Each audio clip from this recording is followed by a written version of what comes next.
po sa ating lahat. Ito naman po si Glenn Aquin. Madaling araw pa po dito. Kararating pa lang po dito sa Leyte. Pag-usapan natin ang issue na 500 na halaga na Noche Buena. Okay, 500, kasya ba ito? Ang sagot ko ay depende. Depende ano ang lulutuin mo. Depende ilan kayong kakain.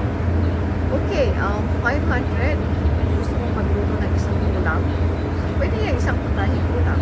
O isang kilong baboy ay 300 plus or 400.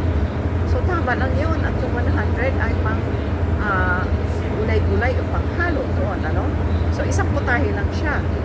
O kung spaghetti ay parang isang kilo lang din, isang kalahating kilo spaghetti.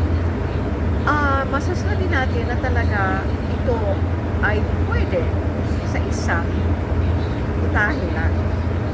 At yung isang kilo ng spaghetti, pwede nang kumain ng apat na tao, o ang isang kilong baboy ay 4-5 tao rin, ano? So, hindi natin masasabing ito ay Noche Buena. Ito ay isang putahe lang. Kasi, Noche Buena, sabihin natin yan, masaya ang lamesa na pagsasaluhan ng pamilya, no?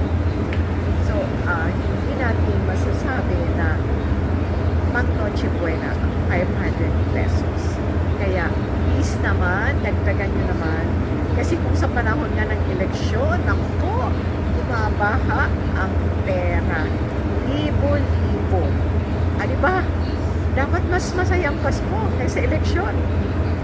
Okay, yun lang po ang gusto kong sabihin. Magandang araw.